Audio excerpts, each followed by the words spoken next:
This is the little Danny, that pure, innocent child within him. Danny is able to use his draftsmanship skills to probe into his mind, to come up with the symbolism that expresses what it means to be him, to live this peculiar fate that he has.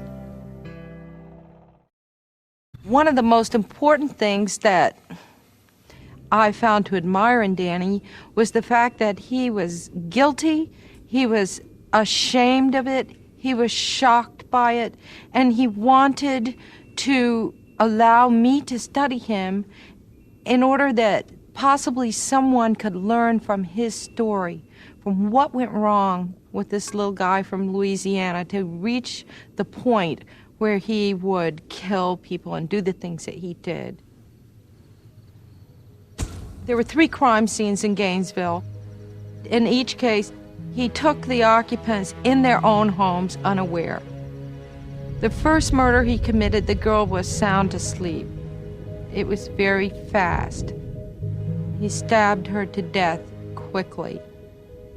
And he came downstairs. He had noticed that Christina Powell was asleep downstairs. He came down and woke Christina up. He had blood on him from killing Sonia. He raped her and killed her. The next night, he went to a girl's house that he had been stalking. He went inside and waited for her to come home, ambushed her.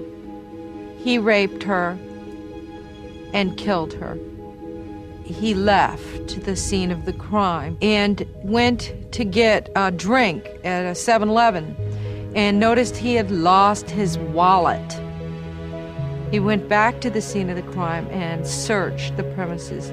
He never did find his wallet. But while he was there at the scene of the crime, he cut off Krista Hoyt's head. He put it on a shelf.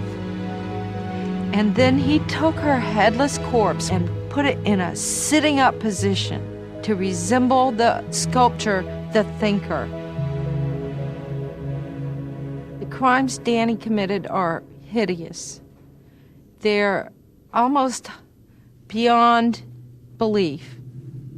When police examined the crime scenes that were left in Gainesville, there were many, many statements made at that time that this killer is trying to leave a message. Upon asking Danny Rolling what was the message, the only thing he could come up with was that evil is real, that evil walks this earth like a natural man. I think we all are aware of the urge to kill. We all know what it is. And so we're fascinated with those who actually go beyond just the feelings and actually do these things.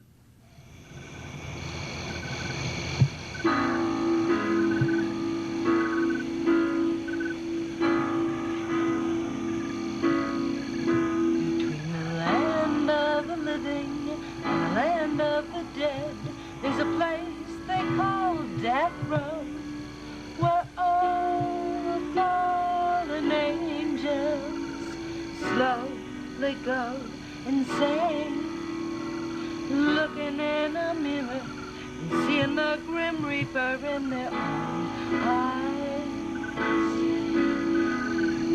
This is for all the fallen angels on death row all over the world. Some are guilty of terrible crimes, but all are part of humankind. With blood-stained hands and haunted eyes, they live with death. They die for life.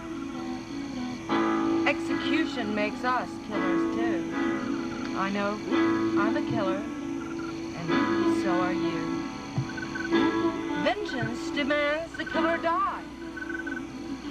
When will we stop and wonder why?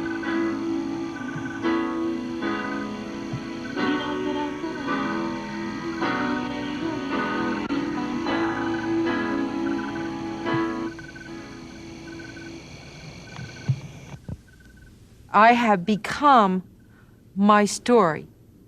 I didn't follow the rules that they teach you in Columbia School of Journalism, where you stay distant, where you don't get involved, you don't allow it to touch you, you don't allow it to change you. They want to be safe.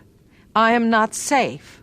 The people want to know how I feel. They want to know what it's like to know a serial killer. They want to know what it's like to see someone that you loved be transformed into a monster that you can't even recognize as a human any longer. How does that feel? It happened to me. But I wouldn't have it any other way. Anyone can do the same old thing. I never wanted to be a repeatable person. How do you feel about having your childhood fantasies come true? Well, I'm riding on the back of that Grim Reaper's horse, that's for sure. When Danny Rowling came along into my life, he sent me this great Valentine's. You can run, but you can't hide. Hold on tight. You're in for a hell of a ride. And immediately I, was reminded of my boogeyman image. I'm riding along on the back of the black stallion, my arms around the Grim Reaper's waist. And it's pretty exciting. And where were you going? I don't know. Don't know. Just keep going.